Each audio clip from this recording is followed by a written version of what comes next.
So again, if we move up to 2007, development is moving out to the west. This area here is getting developed. This area here is developed, and there's more pressure because of in my opinion, an artificial boundary of 30th for development is pushing a lot of pressure to develop this area in here. And we are even seeing residential development off in this area here as of recently. One of the interesting things about this particular slide is you can see the old river channels even today. This is actually, unfortunately, they refer to this channel through here as Hobbs Creek, and this is the Hobbs Creek Bridge under the railway tracks. In reality, yes, it may be Hobbs Creek that drains off here through a series of farmers' ditch or irrigation ditches, and it gets into this system. But this system here is actually the Shuswap River. And the railway people knew the railway would not put a bridge of that size over Hobbs Creek. Is it Hobbs or Hobson? You can correct me on that, it's probably Hobson. I think they call it Hobbs themselves. Hobbs is the name of the guy. It's named after family. So it's named after the Comes Hobson out from family? that in there. Yeah, yeah. And now that really can go through a culvert. It actually does flow through a culvert underneath the highway. And not a very big culvert. But then they got a 12 meter or 14 or 16 meter bridge over top of it here. That bridge was designed for the Shuswap River, or for the Salmon River. It was not designed for Hobbs Creek. Was the river at one time going through that bridge, and has it been redirected? Actually, no. I believe when the railway came across, this was the main channel. But they did put both in here, and we'll look at that a little closer. But these are actually old Salmon River channels. There's one that comes through here, and another one that comes through here. And they wander across. One comes through over by the bucker fields, and another one comes through right by the cement plant. Those are two areas where the Salmon River has notable channels that would have exited out into that area. So if we look at changes between the 1920s and today, you can see the Salmon River in the 1920s, or the the Salmon River in the 1920s had quite a broad area in which it could meander back and forth, and floodwaters could dissipate out, etc. And then as we progress through these slides, we'll just fade the 1920s back, and I'll just draw your attention to some of this area in here, as well as some of the area in through here. So as we fade that back to today, there's today. For some reason, all that meandering stopped. And that meandering stopped because a dike was built somewhere up into here someplace. I'm not exactly sure how far it came from. I do have the map, but I didn't actually transpose it. A couple of slides back, there was an arrow. What's that? A couple of slides back, there was an arrow for a dike right above what your point is. Yeah. Yeah. So we have a dike that's now protecting this area here because the waters were being trapped in here. We also have fill placed here, fill placed here, fill placed here, fill placed up in this area, and there's even more fill being placed over here. Do we know how the dike came into being? Actually, that's one thing I haven't investigated. No one's hired me to do this yet. So, unfortunately, I do have to spend some time working. But I would be interested in talking to the Mills, because I believe it did originate with the Mills family building the dike there. So what does the Salmon River look like? It looks like that, with George in the middle of it. And, there's beavers active, chopping trees down, making a living. There's debris in the river, which the fish love for habitat, resting pools for the larger fish as they're coming up. Also areas for the smaller fish to avoid becoming food for the bigger fish. There's natural bridges over the river that all kinds of different creatures like to use. And those natural bridges tend to kick the river back and forth. Unfortunately, there's man-made bridges, which are in fact the life that we have now. On the Salmon River, one of the things you'll notice is pretty much all the bridges have pilings in the middle of the river. Those are a problem. A clear span bridge is much more efficient. The pilings tend to block up debris, and as soon as they block up debris, the capacity of those structures goes down big time. During big flood years, the highways department watches that steadily. And if there's anything gets in there, they get machines out there to pull it out. So yeah, these debris catchers are a problem. As you can see here, they've actually built some deflection stuff around it to try and keep the material from getting hung up in there. 1894, this is the flooding downstream of the Salmon River Bridge. This was 2 years after the bridge was built in 1946. The numbers all transposed there. Here's another view looking downstream from the Salmon River Bridge and the extent of flooding. Keep in mind, the extent of flooding in 48 was shoulder levels on the Lady and Kamloops, and 1894 was shoulder levels of the second person standing on top of her, or the third person on top of her. So it was quite a bit different. 1971, this is looking through into the DeMills area, backed up waters flooding the fields in there.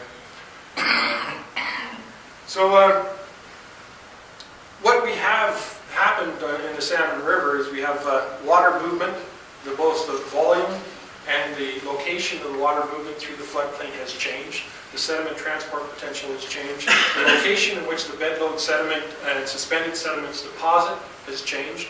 We have a change in the erosion pattern of the river and the channel characteristics. You saw it shooting straight through. It's no longer jumping out and getting into the meander bends and dissipating its energy and its sediment that way. The stream gradient, as it builds the delta out, the stream gradient gets flatter. And as you flatten things out, you decrease the capacity of that river to move sediment.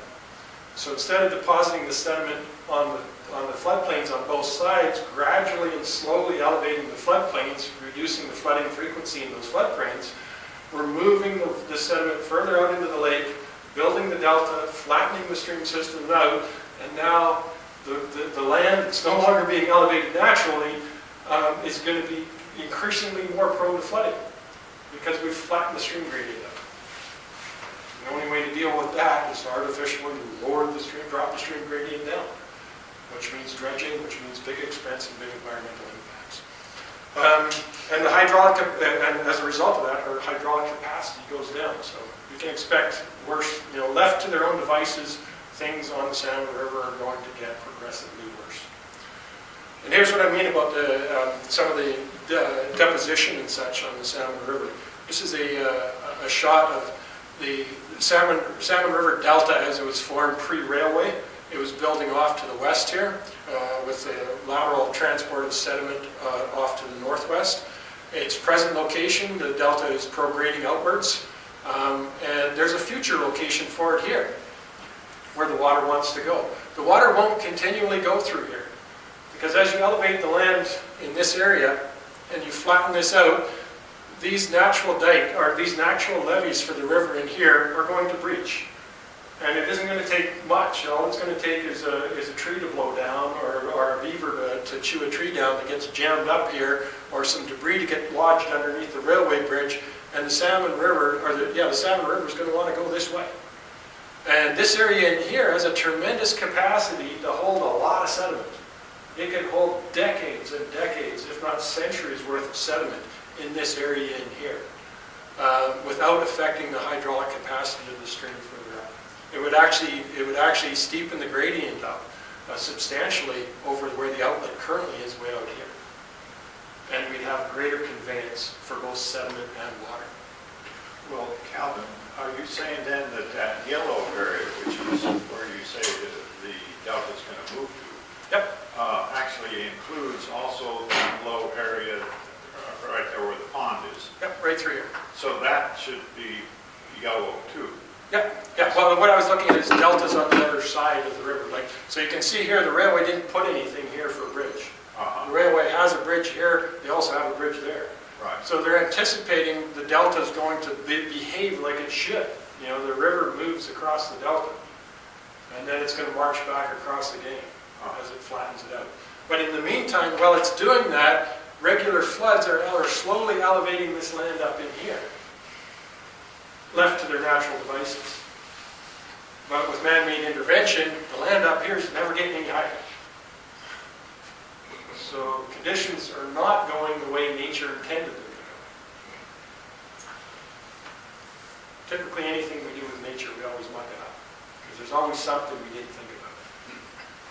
Just like, you put a certain invasive species in and you find out that was a bad idea, so you go and get another invasive species to look after that one.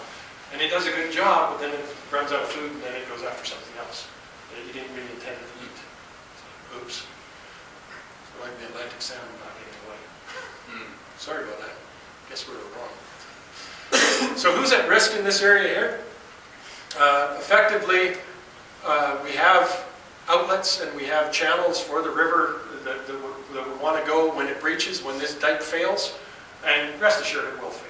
I mean, even if this dike was built and engineered, it's going to fail. That's what dikes do. We have pictures of dikes that the U.S. Corps of Army Engineers have built and they've inspected and maintained and everything else, and during big events, they fail. Fact of life. So who's at risk in this area here? Well, we've got the cement plant, hardware stores, automobile supplies, agricultural supplies, paint stores, retail outlets, the highway that's going to flood, the lake, the Salmon River. All these things are at risk of floods and flood impacts. And when I threw the Salmon River in there for the reason is it's not going to like being filled up with chemicals and paints and paint thinners, and fertilizer, all those other nasty things that are going to come into it from all these other surfaces that happen to exist in this area. And to give you a feel for how quickly stuff like that will happen, if we have a breach here, the estimated discharge for the Salmon River during the 200-year flood is about 70 to 75 cubic meters a second now. That's a lot of water. So probably a lot bigger than this room every second. It's going to come down that river. So if we take only 20 cubic meters a second, so we don't even need a big flood.